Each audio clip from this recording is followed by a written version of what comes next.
Honourable Prime Minister, Excellencies, friends and colleagues. It's my privilege here to represent the Secretary-General of the United Nations, who wishes he could also have been here, but the words that I will speak are his.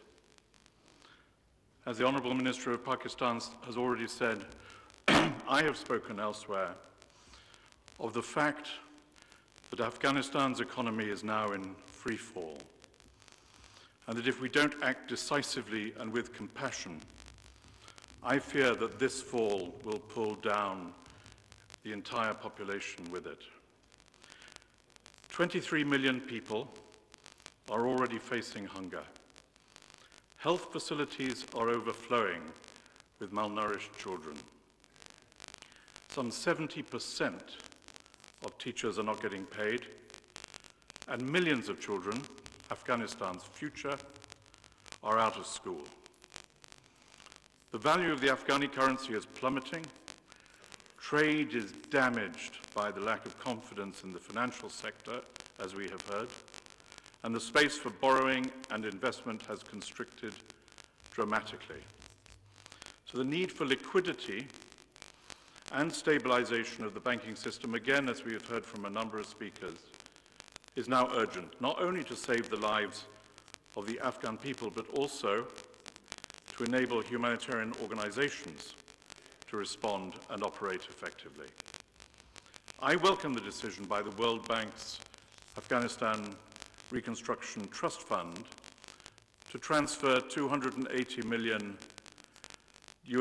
by the end of December to UNICEF and the World Food Programme.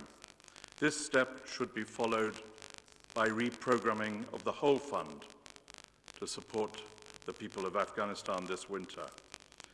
Families simply do not have the cash for everyday transactions, while prices for key commodities continue to rise. The cost of wheat and fuel are up by around 40%, and food now accounts for more than 80% of average household expenditure. Basic social services that all Afghans depend on are collapsing as international development support, upon which the country has depended for so long, has frozen up. By the middle of next year, as estimated by UNDP, universal poverty may reach 97% of the population of Afghanistan. That could be the next grim milestone.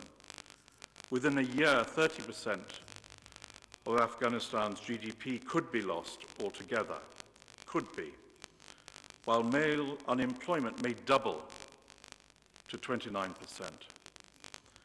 The Organization of Islamic Cooperation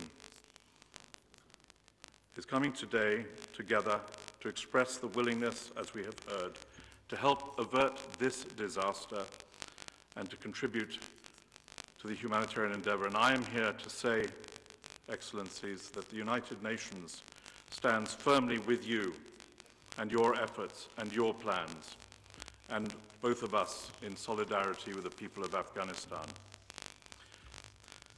Next year, the United Nations will seek funding for the largest ever appeal for humanitarian assistance for a country, an annual appeal of about $4.5 billion to help the most vulnerable in Afghanistan with life-saving assistance.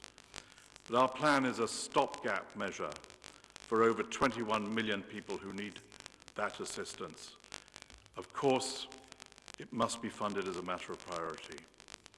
But the crisis is huge. The humanitarian response is effective and it continues to scale up. And thanks to generous donor support, the Afghanistan response plan for 2021 was fully funded, a unique achievement in these years. But going forward, we need more than this. Afghanistan will not get through the winter on emergency aid alone, again, as has been said by previous speakers. We also need flexible donor funding that can be used to ensure salaries for public sector workers and support to basic services such as health, education, electricity, livelihoods, to allow the people of Afghanistan some chance to get through this winter and some encouragement to remain home with their families. Going forward, we also need constructive engagement with the de facto authorities in a process of meaningful dialogue to clarify what we expect of each other.